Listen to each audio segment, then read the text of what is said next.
Welcome to EKO201 Economics. I'm Chris Hannum. Today's lecture, Lecture 3, will be on interdependence and gains from trade, building on the previous model from Lecture 2 of the production possibilities frontier. Now, remember that principle back from Lecture 1, that trade can make everyone better off. I said that applied both to individuals and that also applied to nations. And for individuals, being interdependent on one another meant that no one needed to be self-sufficient. No one needed to produce everything that they were going to have. And if a nation was interdependent on other nations, they traded with other nations, interacted with other nations, they wouldn't need to produce everything that they were going to consume either. All of us today in the real global economy, we are all interdependent, both with other individuals and we're interdependent with other nations as well. And usually we're so interdependent, we don't even stop to think about it. Right now, if you look around you, all the various products that you have, you could probably pick out a dozen or more different countries of origin. The example in the slide, see a picture of an individual drinking a coffee that comes from one country, Kenya, wearing a shirt that comes from another country, China, using a cell phone that comes from a third country, Taiwan, using hair gel that comes from a different country, Cleveland. Chances are the other things in the picture are from 5th, 6th, 7th, 8th countries as well. We're all very interdependent on other countries, very interdependent on other individuals as well. Now, that principle we presented, that trade can make everyone better off, said that has its basis in economic theory, economic models, and models that have been tested with empirical data and found to more or less hold true. What we're going to present today in this lecture on gains from trade is the model on which that basic conclusion is based, to what it's drawn from. Now, we're also going to present a few key concepts and terms in the literature of international trade, such as comparative advantage and absolute advantage, and what each means, how they differ from one another, and what the determinants of patterns of trade actually are. To do this, we're going to build a simple model, and that simple model is going to be based on a production possibilities frontier model from the previous lecture. Except this model is going to have two countries and two goods, instead of one country and two goods. But we're still going to just have one resource, labor. We're going to assume that our productivity of labor is constant. It doesn't change. However, this time, one key difference is that productivity of labor, well, it doesn't change over time. It doesn't change based on where we allocate our labor. It does vary from country to country, much as in the example we had from the previous lecture, comparing productivity in wine, opportunity cost of wine, cloth, in England and France.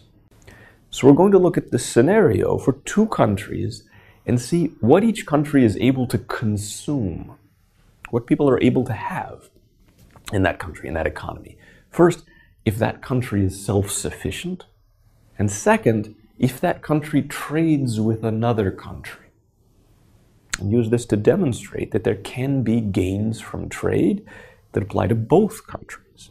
So our first country that we'll look at is the United States, just for simplicity's sake. The United States is going to look exactly like the simple example that we gave in Lecture 2 without actually naming explicitly any country at all. The United States we'll assume has 50,000 labor hours. We assume the United States produces computers and wheat, and we assume that labor has productivity such that it takes 100 hours to produce a computer in the United States and 10 hours to produce 1 ton of wheat in the United States.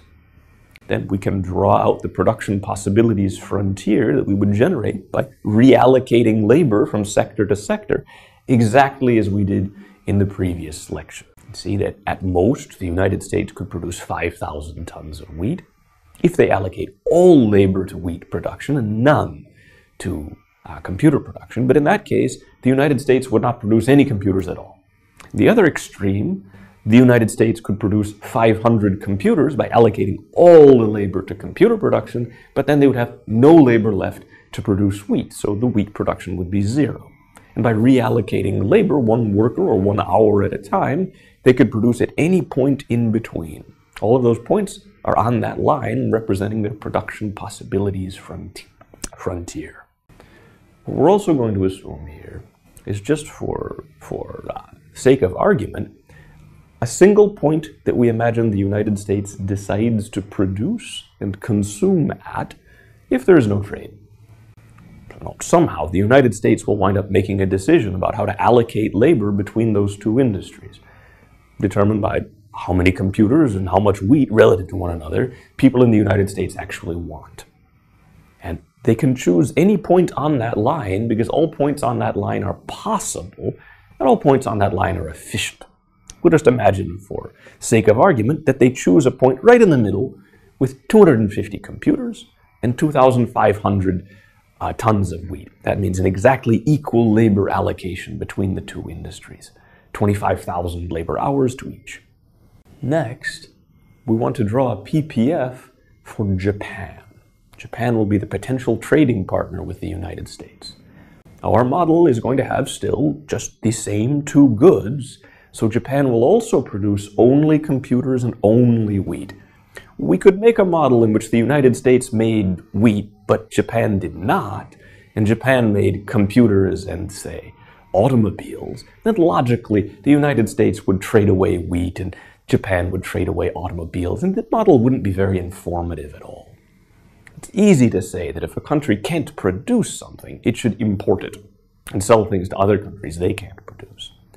But here, we'll look at the possibilities for trade between the United States and Japan, assuming they both can produce the same goods.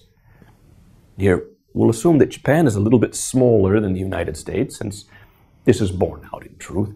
Say that Japan has 30,000 labor hours, whereas the United States has 50,000 labor hours, representing Japan's smaller population. And suppose that in Japan, productivity in computer manufacturing is just a little bit lower than in the United States. So whereas in the United States, it takes 100 hours to produce one computer, imagine that it takes 125 hours to produce one computer in Japan. And suppose that in Japan they also produce wheat, and in wheat, productivity is also lower than in the United States. But here, productivity in wheat is a lot lower than in the United States. In the United States, 10 hours of labor can produce 1 ton of wheat. In Japan, it takes 25 hours of labor to produce 1 ton of wheat. So now, given those 3 pieces of information, 2 productivities and 1 total raw amount of labor, you should be able to draw that production possibilities frontier for Japan.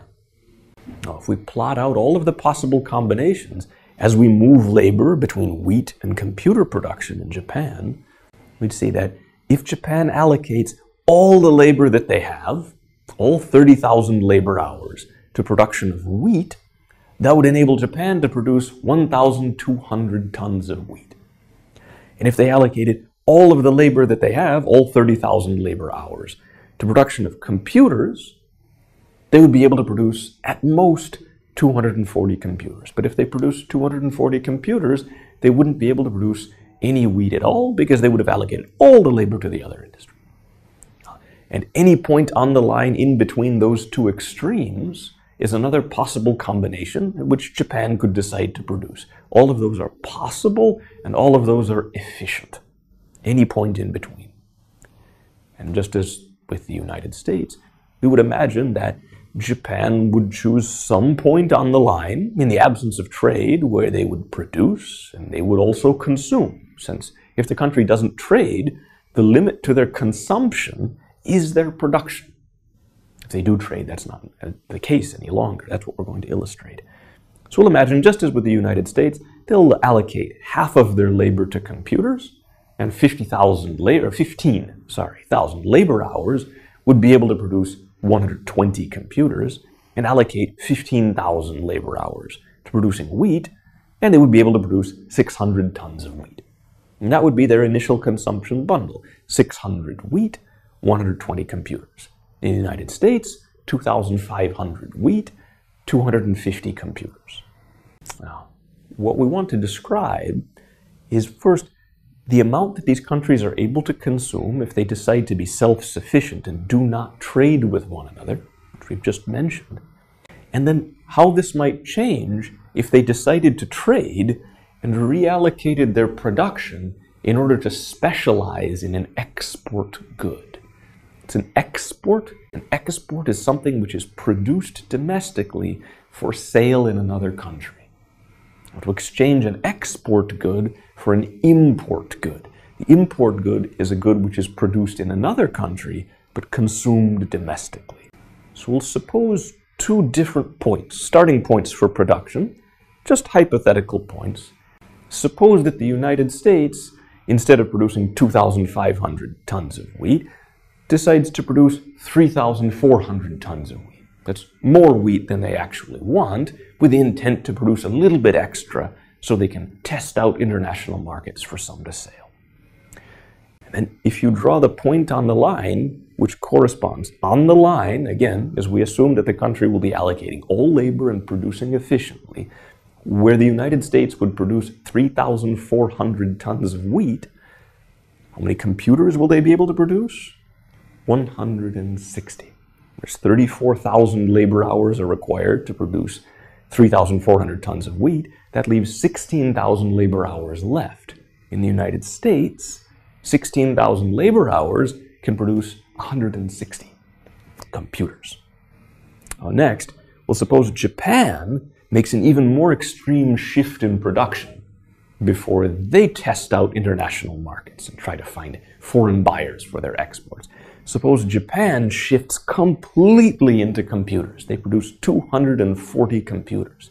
Note, that's at the extreme right-hand end of that production possibilities frontier. It takes all 30,000 labor hours that Japan has to produce 240 computers, so Japan isn't able to produce any wheat at all. So now these two bundles, these production bundles, are, for the United States, 3,400 tons of wheat, 160 computers, and for Japan, 0 tons of wheat and 240 computers. We'll look at the possibility for some kind of a mutually beneficial trade, where Japan trades away the thing they specialized in, which is computers, and the United States trades away the thing that they specialized in, which is wheat. So, if we're going to look for consumption with trade and compare it to consumption without trade, first and foremost, what we need to do is to figure out exactly how much will be traded. Now, there will be more complex models to try to determine exactly what the right amount would be. We just need a hypothetical trade for illustrative purposes that we could use to show that if that trade took place, although many other trades could potentially take place, we can see that both countries are clearly better off. So we suppose, for this example, the United States decides to produce 900 extra tons of wheat, that's moving from 2,500 to 3,400, and they decide to sell 700 of that to Japan. So 700 tons of wheat will be an export from United States to Japan. Next, decide that Japan, in exchange for that wheat, gives the United States 110 computers. Now, Japan had just decided to produce an extra 120 computers. So 110 of that extra 120 is what they'll send to the United States as Japanese exports, as United States imports. So Japan imports 700 tons of wheat and exports 110 computers. The United States imports 110 computers, exports 700 tons of wheat. Now, to figure out how much Japan is able to consume, or to figure out how much the United States is able to consume, what we need to do is to take the amount that they produce, subtract the amount that they export, since they're not going to consume that, and add the amount that they import, since they can consume that even if they don't produce it. In the United States, we want to analyze consumption with trade. For computers, the United States is producing 160 computers for domestic consumption. They're importing 110 from Japan, and they're not exporting any computers. So the total amount that they have for domestic consumption is 270. As far as wheat, they're producing 3,400 tons. 700 they're sending to Japan, so we subtract that. And then we add in these 0 tons of wheat that they're importing from Japan. So what they have left for domestic consumption is 2,700 tons of wheat. So then we plot that along the PPF for the United States. That point, 270 computers, 2,700 tons of wheat. Plot that point, and you can see it's outside the PPF. So that particular combination, 270, 2,700, is not a combination they would have been able to produce. They can consume it with international trade, but they can't produce it. In order for them to produce that much, the United States would have needed 54,000 labor hours. They only have 50,000 labor hours. So we can see here, the United States is able to consume more by buying things from Japan. Is the United States here able to consume more because they're taking advantage of Japan?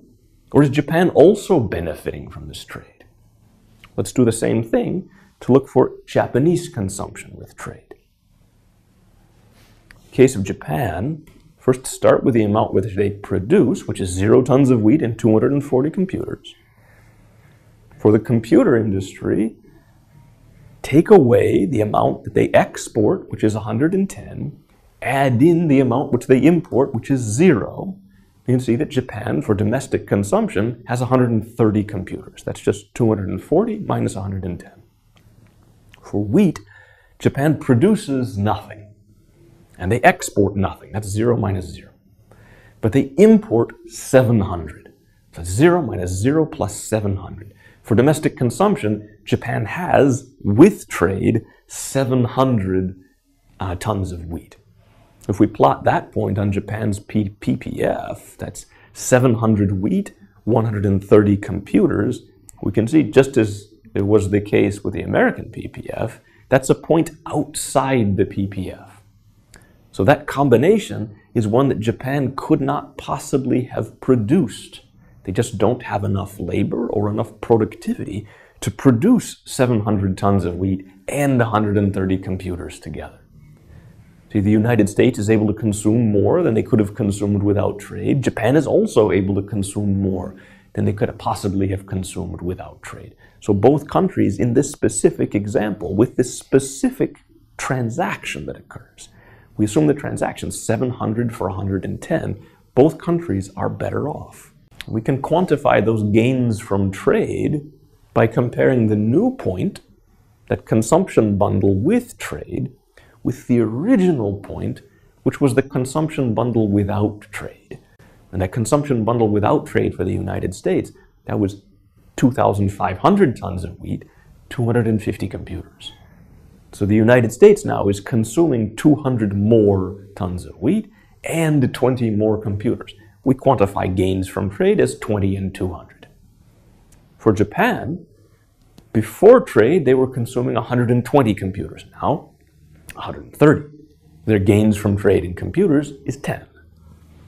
Before trade, they were consuming 600 tons of wheat. Now they're consuming 700 tons of wheat with trade. So their gains from trade is 100 wheat. Well, Japan's gains from trade are 10 and 100. The United States gains from trade are 20 and 200. But both countries are clearly better off.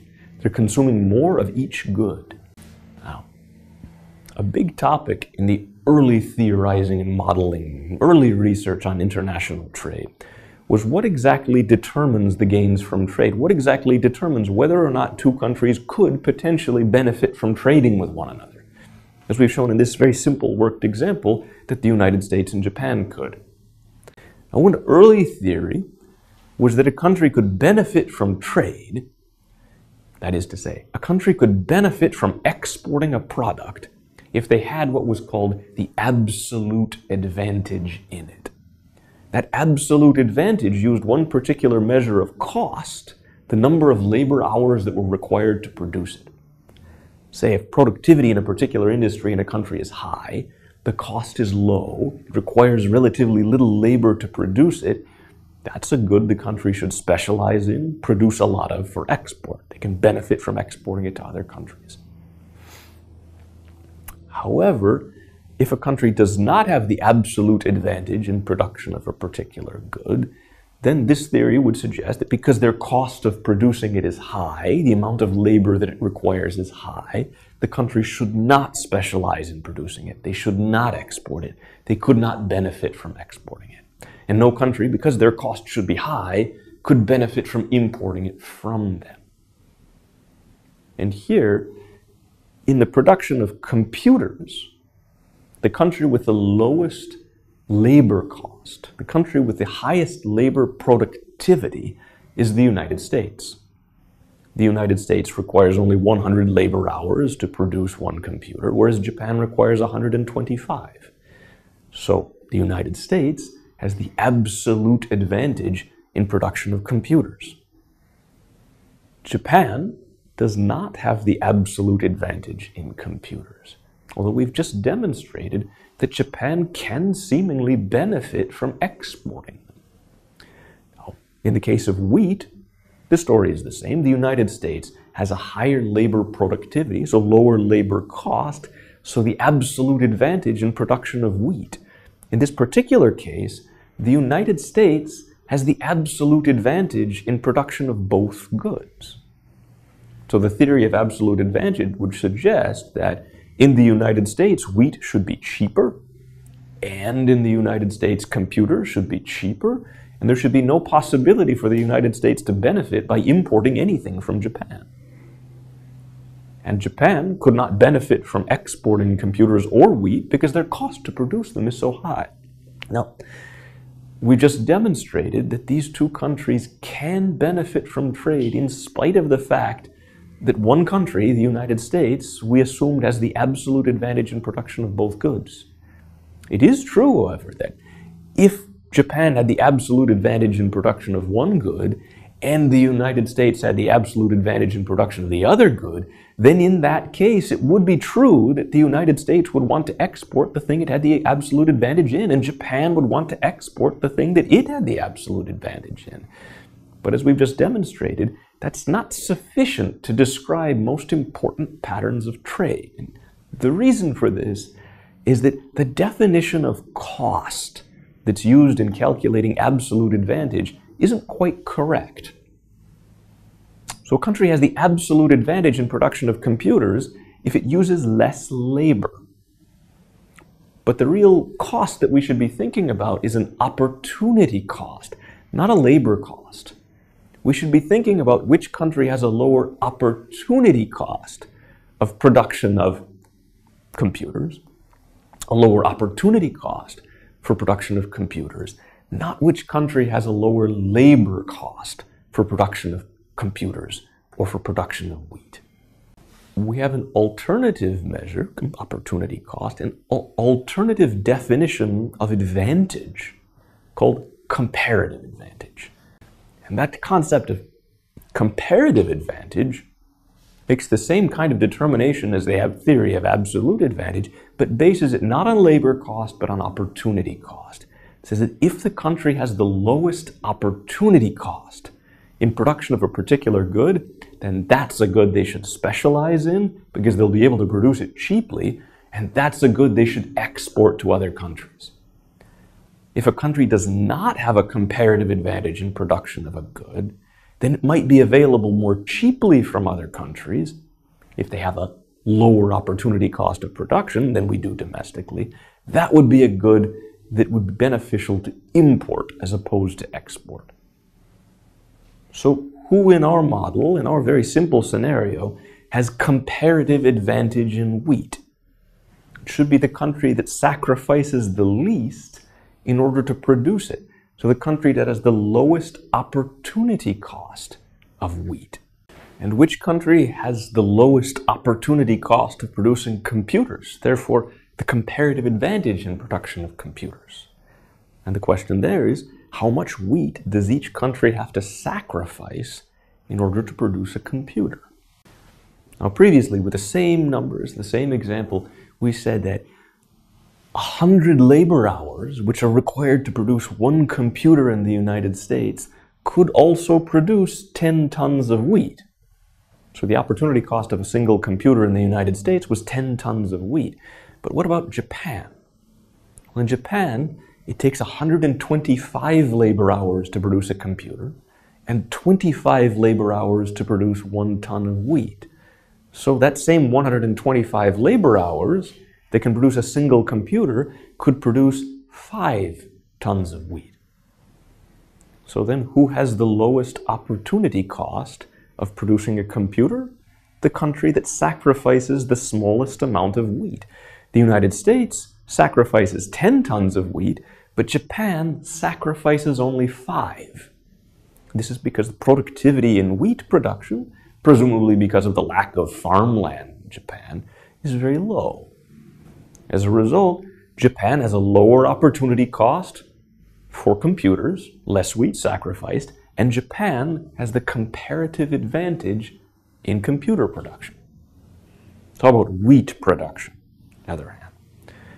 Now, for wheat production, 25 labor hours are required to produce 1 ton of wheat.